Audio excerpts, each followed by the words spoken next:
Israel হবে এই বিশ্বের নেতৃস্থানীয় রাষ্ট্র, এটাতে কোনো ডাউট নাই, সে হবেই এবং অলরেডি সে হয়ে গেছে। সে প্রায় 90% সফল, আর 10% বাকি আছে। এটা খুব অল্প সময়ের মধ্যেই হয়ে যাবে।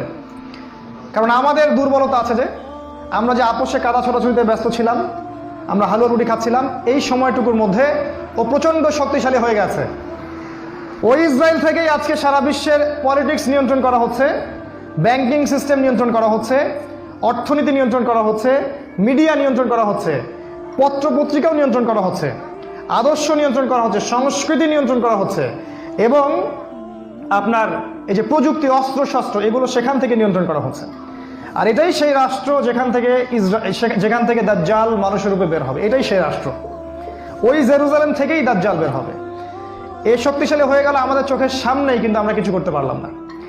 এই যখন শক্তিশালী হয়ে গেছে, তখন সামনে একটা মহাযুদ্ধ লঞ্চ করবে, যেখানে 80টা দেশ পৃথিবীর একত্রিত হয়ে যাবে এবং প্রত্যেকটা দেশের আন্ডারে থাকবে 12,000 করে সৈন্য। এবং এই যুদ্ধে প্রত্যেক 100 জন সৈনিকের মধ্যে 99টা সৈনিক মারা যাবে এই যুদ্ধে। এটা হবে পারমাণবিক যুদ্ধ, আপনার সামনেই করান আছে। এরা যে স্বপ্ন দেখায় ভিশন 20, 30, 50, 100, এগুলো সব বোগাস। এতদিন পর্যন্ত এই ওয়ার্ল্ড আর সার্ভাইভ করবে বলে আমরা মনে করি না। আল্লাহু আ'লাম বিসওয়াব, আল্লাহ পাক ভালো জানেন। আমাদের রিসার্চ হচ্ছে এতদিন পর্যন্ত ওয়ার্ল্ড সার্ভাইভ নাও করতে পারে, না করার সম্ভাবনা 95%। এই মালহামার পরে ইমামুল মাহদী আসবেন শেষের দিকে, এবং তিনি মুসলিমদের হাল ধরবেন এবং প্রচুর সংখ্যক মুসলিম এই যুদ্ধে মারা যাবে। প্রচুর সংখ্যক, প্রচুর, তাদের সংখ্যা অগণিত। কিছু মুসলিম যুদ্ধের মাঠ থেকে পালিয়ে যাবে, যাদেরকে আল্লাহ পাক মাফ করবেন না, আর অল্প কিছু মুসলিম বাকি থাকবেন, যাদের হাতে আল্লাহ রাব্বুল আলামিন এই যুদ্ধের শেষের দিকে গিয়ে বিজয় দান করবেন ইনশাআল্লাহ। এবং আমাদের খোরাসান থেকেও একটা বাহিনী যাবে, যারা জেরুজালেম পর্যন্ত পৌঁছে যাবে, ইমামুল মাহদীর সাথে যোগ দিবে। পৃথিবীর কোনো শক্তি, নবীজি বলেছেন, পৃথিবীর কোনো শক্তি তাদের পথে বাধা হয়ে দাঁড়াতে পারবে না। তিনি বলেছেন, তোমরা যদি হামাগুড়ি দিয়ে হয় বা বরফের উপর স্ক্রল করেও হয়, তোমরা যদি ওদেরকে পেয়ে যাও তাহলে তাদের সাথে যুক্ত হইও। এটা নসিহত নবী সাল্লাল্লাহু আলাইহি ওয়াসাল্লামের। এটা আসবে সামনের এই সময়টা। এই মালহামার পরে যখন মুসলিমরা আবারও বিজয়ের আসনে আসবে, তখন মুসলিমরা জয় করবে কনস্ট্যান্টিনোপল বা তুরস্কের ইস্তাম্বুল।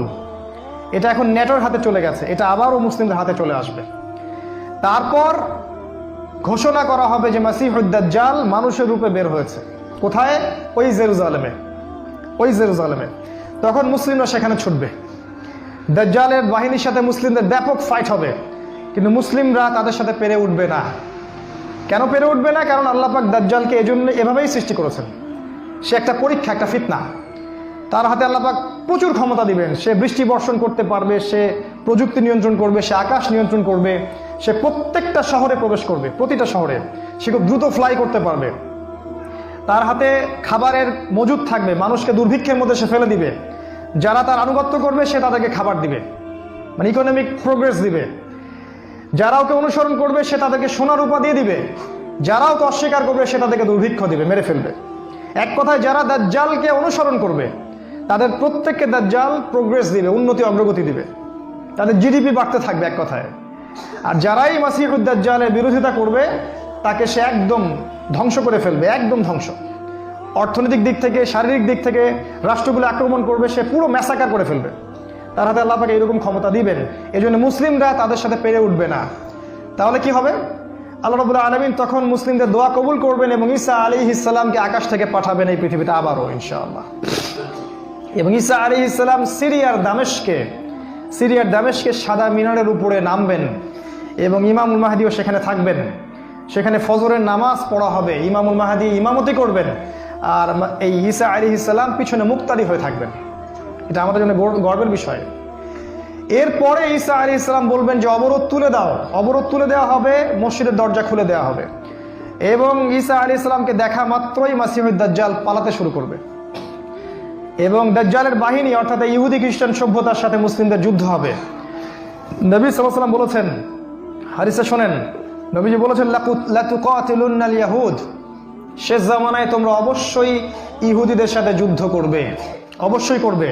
এমনকি কোনো ইহুদি যদি পাথরের পিছনে লুকায়, তখন সেই পাথর কথা বলবে, ইয়া মুসলিম ইন্না ওয়ারা আল ইয়াহুদ তাআলাউ ফাকতুলহু, হে মুসলিম আমার পিছনে একজন ইহুদি আছে, আসো তাকে হত্যা করে যাও।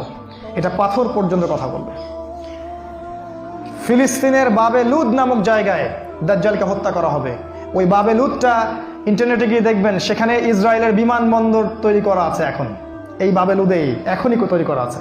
আমি একটু আগে বললাম যে দাজ্জাল আকাশ নিয়ন্ত্রণ করবে, ওই বাবে লুদের এয়ারপোর্ট থেকেই সে আকাশ নিয়ন্ত্রণ করবে। আমার মত এটা আমার মত, আমার বুঝ এটা।